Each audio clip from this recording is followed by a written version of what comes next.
So ಇದು ಇವತ್ತು ಕೋಟಿಗಟ್ಟಲೆ ಹಣ ಜಲ್ ಜೀವನ್ ಮಿಷನ್ಗೆ ಸಂಬಂಧಪಟ್ಟಂಥ ಹಣ ಇವತ್ತು ಬರದೇ ಇರಲಿಕ್ಕೆ ಕಾರಣ ಕೇಂದ್ರದಿಂದ ಅಂತ ಹೇಳಿದ್ರೆ ರಾಜ್ಯ ಸರ್ಕಾರ ಮಾಡಬೇಕಾಗಿರೋಂಥ ಕಾರ್ಯವನ್ನು ಮಾಡದೇ ಇರೋಂಥ ಪರಿಣಾಮ, ಅದಕ್ಕೆ ಬೇಕಾದಂಥ ಯೋಜನೆ ಸಿದ್ಧಪಡಿಸಿ ಕಳಿಸದೇ ಇರೋಂಥ ಪರಿಣಾಮ ಅನ್ನೋದನ್ನು ಈ ಸಂದರ್ಭದಲ್ಲಿ ಹೇಳಲಿಕ್ಕೆ ಇಷ್ಟಪಡ್ತೇನೆ. ಇದು ಒಂದೇ ಅಲ್ಲ ರೀ, ಈ ರಾಜ್ಯ ಸರ್ಕಾರ ಮಾಡಿರುವಂಥ ಸಂಗತಿ ಅಂತ ಹೇಳಿದ್ರೆ 18,000 ಕೋಟಿಗೂ ಹೆಚ್ಚು ಹಣ ಚುನಾವಣೆ ಮಾಡಿದರೆ ಬರ್ತಾಯಿತ್ತು. ನಮಗೆ ಲೋಕಲ್ ಬಾಡಿ ಚುನಾವಣೆಗಳು, ಸ್ಥಳೀಯ ಸಂಸ್ಥೆ ಚುನಾವಣೆಗಳು ಮಾಡಿದರೆ ಕೋಟಿಗಟ್ಟಲೆ ಹಣ ಬರ್ತಾಯಿತ್ತು. 15 ಫೈನಾನ್ಷಿಯಲ್ ಹಣ ಬಿಡುಗಡೆ ಮಾಡದೇ ಇರೋ ಕಾರಣ ಅಂತ ಹೇಳಿದ್ರೆ ನೀವು ಚುನಾವಣೆ ಮಾಡಿಲ್ಲ ಅಂತ ಹೇಳಿ.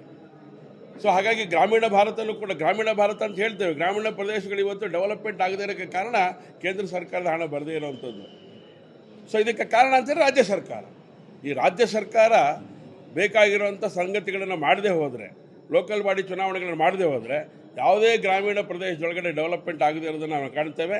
ನಗರ ಪ್ರದೇಶದಲ್ಲೂ ಕೂಡ ಚುನಾವಣೆಗಳಾಗದೇ ಇರೋದ ಸಂದರ್ಭದೊಳಗಡೆ ಇವತ್ತು ಕೋಟಿಗಟ್ಟಲೆ ಹಣ ಬರದೇ ಇರೋದ್ರಿಂದ ಡೆವಲಪ್ಮೆಂಟ್ ಆ್ಯಕ್ಟಿವಿಟಿಗೆ, ಅಭಿವೃದ್ಧಿ ಕಾರ್ಯಗಳಿಗೆ ಹಣ ಇಲ್ಲದೇ ಇರುವಂಥದ್ದು ರಾಜ್ಯ ಸರ್ಕಾರದ ನೇರ ಹೊಣೆಯನ್ನು ಹೊರಬೇಕಾಗತ್ತೆ. ರಾಜ್ಯ ಸರ್ಕಾರದ ನೇರ ಹೊಣೆ ತಮ್ಮ ಬೇಜವಾಬ್ದಾರಿತನದ ಪರಿಣಾಮ ಅಭಿವೃದ್ಧಿಗೆ ಹಣ ಕೇಂದ್ರದಿಂದ ಬರ್ತಾ ಇಲ್ಲ. ಇದ್ರ ಬಗ್ಗೆ ಸರಿಯಾದಂಥ ರೀತಿಯ ಆಲೋಚನೆ ಮಾಡಿ ಚುನಾವಣೆಯನ್ನು ಮಾಡಬೇಕು. ಹಾಗೆಯೇ ಬೇಕಾಗಿರೋಂಥ ಯೋಜನೆಗಳಿಗೆ ಬೇಕಾಗಿರೋಂಥ ಸಂಗತಿಗಳು ತಕ್ಷಣ ಕೇಂದ್ರ ಸರ್ಕಾರಕ್ಕೆ ಕಳಿಸ್ಕೊಡ್ಬೇಕು ಅಂತ ಆಗ್ರಹವನ್ನು ನಾನು ಮಾಡ್ತೇನೆ.